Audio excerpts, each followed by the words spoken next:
She missed the boat on this. Yeah, she missed the boat terribly. And I think her atheism, her traumatic reaction to the Russian Revolution, she took the atheism from the Russian Revolution, but she rejected the socialism that goes along with the atheism. Look, historically, there's just no doubt about this. The case for freedom in America, Jefferson made it, Adams made it, Madison made it. They made it on the basis of God. We do not have an atheistic society that created the free market economy. Excuse me. Jerry, this is ridiculous. I am an atheist. Am I unworthy of freedom? Am I unworthy to be a capitalist? Am I unworthy to be American? Tell everyone on TV that I'm unworthy. I'm an atheist. Don, you are unworthy of the silly argument that you just made. I did not say Answer my question. If you're going to make belief in the Christian God the criterion for freedom, then anyone who doesn't share that belief with Jerry Bowyer must be unworthy of freedom. Yes or no? In or out? If I would be allowed to finish maybe one sentence tonight, that would be really helpful. Go ahead, if you really believed in reason, you'd let reason go on. This is not historically disputable. Listen, I read Jefferson, I read Madison, I read these guys constantly. This is where I live my life. They base the case for freedom on theism. That is an historical fact. Well, that's where it came from in America. In fact, that's what you're doing too. So yes, I'm doing what Jefferson did, what Madison did, what Adams did, Answer my question. I'm an atheist. Am I unworthy of freedom? Am I immoral? Am I immoral? Yes or no? Am I immoral?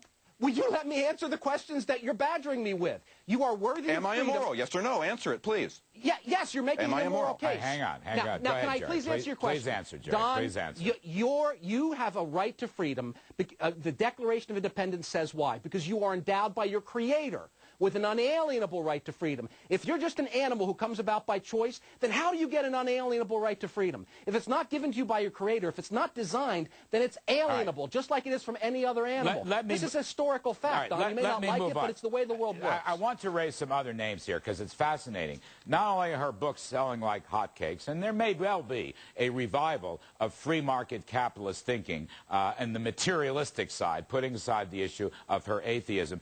There may be a strong revival. I mean, you see it in the Tea Parties, you see it in the public opinion polls, which are rejecting all this massive government intervention by the new administration and the Congress. But you do have these various CEOs. I think we'll have some pictures of them. For example, Alan Greenspan. Now, Greenspan was actually part of Ayn Rand's collective. And if you go back and read the books, you'll see his little picture in there. He's the guy dressed in a black tie and a black suit who looks like an undertaker. But he is in all of those pictures. I might add my friend Marty Anderson, who was a top advisor to Ronald Reagan, was part of that collective. Other names coming out in a recent article, CEOs who really supported Ayn Rand. Hugh Hefner of the Playboy Empire. Supreme Court Justice Clarence Thomas, which surprises me. Thomas, a very religious man, but he still has he's a big follower of her. Mark Cuban of the Dallas Mavericks. Now, I mentioned Whole Foods CEO John Mackey, who draws important lines where he does not agree that selfishness is a virtue.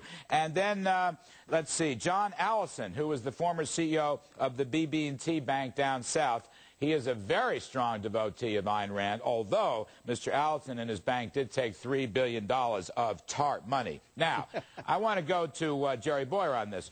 What do you reckon with all these CEOs? Now, Greenspan kind of semi-recanted in front of Congress, but you do have an impressive list. Undoubtedly, there are many others. Is it the free market message, all right? Sort of the John Galt message against the world that she brilliantly writes about in her books. And do these guys separate out the other moral and spiritual issues that you find objectionable? Well, some do and some don't, but it's interesting, these Randians, when they get in positions of power and they have to choose between Rand's philosophy of selfishness and Rand's free market, they choose the philosophy of selfishness. I mean, Greenspan did not govern as a free market guy. He governed in a way that was in his interest. The BB&T bank guy, Ayn Rand, yeah, but he'll take the TARP money. So fundamentally, if you base your philosophy on selfishness, when your selfishness conflicts with the free market ideology, you'll choose selfishness every time. Don Luskin, Jerry, excuse me, if I may get a word in edgewise against this ridiculous representative of the religious right on this show with me. I happen to have spent all day last Tuesday, with John Allison, interviewing him for my book about why he took TARP money, his whole history with Ayn Rand, which goes back decades. And let me tell you, he took TARP money because he works in a very highly regulated business, and he was forced to take TARP money. He was told that if he didn't take TARP money, that they would change the rules on his bank capital requirements, and they'd make him take TARP money. His was one of the first banks to pay back TARP money. He could have waited for that, but he chose that over capitalism. He could have waited. Give me a break. He's a CEO of a public company, the 12th largest bank in the United States, has 30,000 employees. He's going to let the government come in and shut him down. Jerry, just get a life. That's ridiculous. He did the right thing. And it wasn't a selfish thing. It was a pragmatic, sensible thing for the sake of his shareholders and his constituents. Don, your tone and your anger in this debate shows me how weak the case is. You're both great men, and you're both great friends of mine. Stay on message here. I want to just get a quick hit on Alan Greenspan, because, I mean, he's really one of her most famous, if not her most famous follower, and he was right in the thick of it. Don Luskin, has Greenspan, in your judgment, recanted from her free market, unregulated free market capitalism? Have Randians lost Greenspan? Well, look, Greenspan's a very interesting case. I suppose you could say that if you were a really deep Ayn Rand fanatic, like if you were someone who goes to Ayn Rand conventions, like people who enjoy Star Trek, who go to Star Trek conventions, then you'd probably say that Alan Greenspan betrayed the message decades ago when he became a regulator. So, look, the reality is that Ayn Rand wrote thousands and thousands of pages of books that are crammed with all kinds of fascinating, challenging ideas.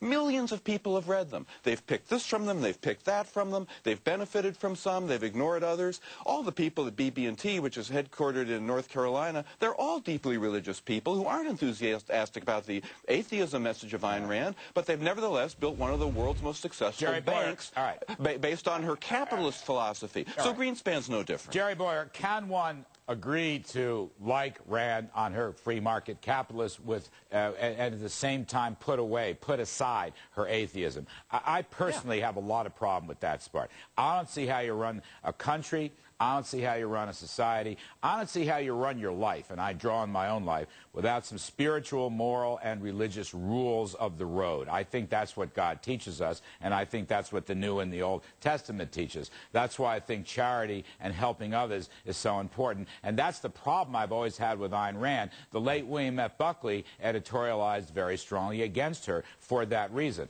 On the other hand, Jerry, I hope that I am open enough to realize that her ideas of free market capitalism, we need a bigger dose of that right now in American history. I'm going to give you the last word on that. I'm tempted just to give you two last words. Merry Christmas. I think it speaks for itself. Yes, but let me speak a little bit to it. Larry, the wonderful thing about the way God made us is that even people who don't believe in him still do good things and still believe some measure of truth. So I'll make common cause with anyone who fights for freedom and for the rule of law. But what I'm also going to say is that the case for freedom, the Soviet Union was not brought down by the atheists. It was brought down by people who had a religious and spiritual base. They're the ones who were willing to give their lives, and they're the ones who led in that struggle. And they're the ones who led the struggle in 1776.